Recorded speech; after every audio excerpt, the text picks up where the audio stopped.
Hi guys, I am Trace and I'm the ERIO, and our topic is Classicism and Greco-Roman tradition. And I am your reporter for Hellenistic 400 to 100 BC. A shift in culture, art, and depiction of narrative. So many artistic changes took place in the Greek world during the Hellenistic period.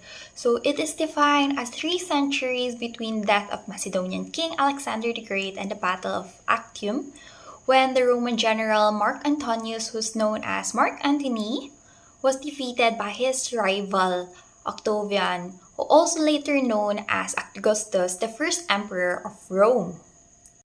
So the term Hellenistic refers to the period after the 5th century BC when the Greek culture intermingled with Oriental influences, and with political instability that time gave rise to a new set of aesthetic ideals. So during this time, art became imbued with dynamism and movement, which replaced classical restraint and serenity with emotions.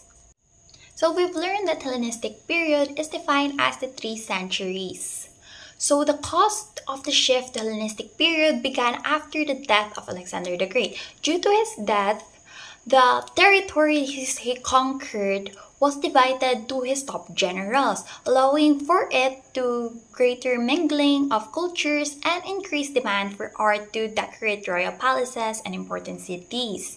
So during this time, Greek art evolved to reflect the changing world of Hellenistic period, exploring drama, realism, emotion, and decorative effects. No style ever stays the same, and in the Hellenistic period, the classical style saw its first seismic shift. As I've said, during the Hellenistic period, Greek art evolved to reflect the changing world. Architecture in the Greek world during Hellenistic period developed theatrical tendency, as had Hellenistic sculpture. So during this time or during this period, in their architecture focus on theatricality and drama. So the period also saw increased popularity of the Corinthian order.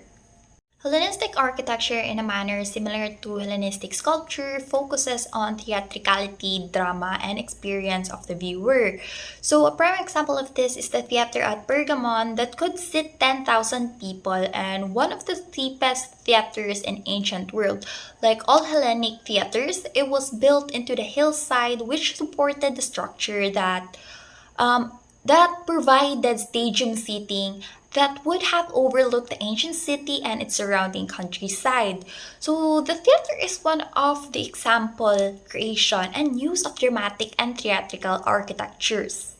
So another example is the Gigantomachy, depicts Olympian god fighting against their predecessors, the giants, or known as Titans, the children of Gaia, the goddess Gaia.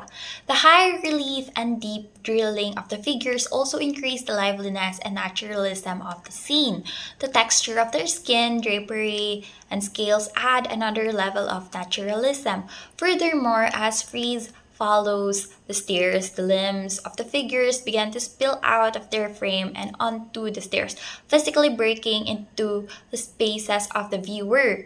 The style and high drama of the scenes are often referred as the Hellenistic Baroque for its exaggerated motion, emphasis on details, and the liveliness of the characters.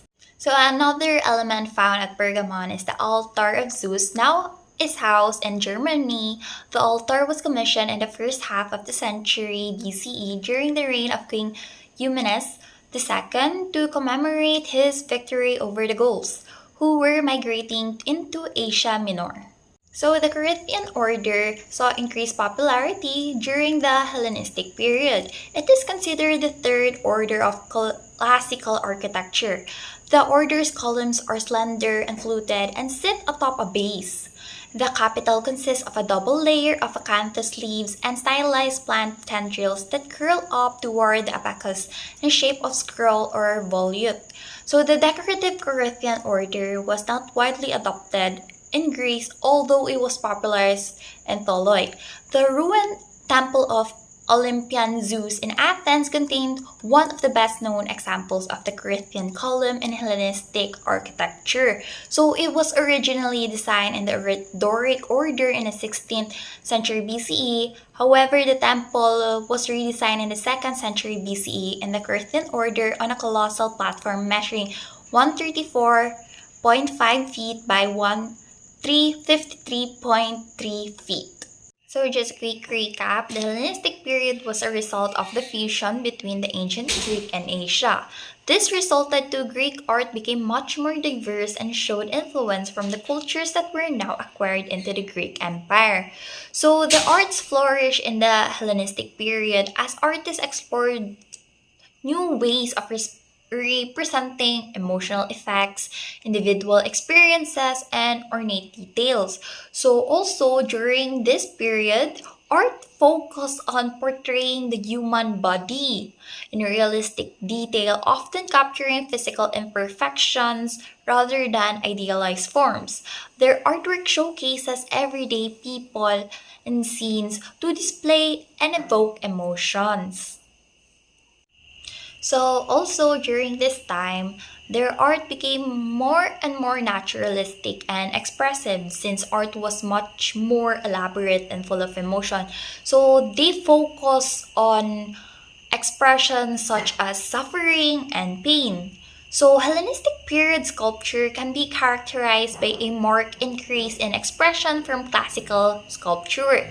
Many artistic subjects appear significantly more dramatized than before, and for the first time, emotive facial expressions featured in monumental sculpture, while the archaic and classical periods focus on idealized subjects and figures. The Hellenistic embraced the adverse themes such as suffering, old age, and death. Artists no longer clung to the ideal of physical perfection, exploring other artistic avenues. So Hellenistic sculpture reflected a new awareness of personality and introspection by showing realism and human emotion. So rather than the detached idealism evident in the arts of classical period, sculptors also explored swirling drapery as exemplified in the famous Nike of Samothrace and the female nude as in Aphrodite of Knidos. What is more, sculpture became more engaged with the space around it rather than appearing as static figures meant only to be viewed from the front. Hellenistic sculpture developed into something more dynamic, reaching out into the viewer's space and inviting views from all sides.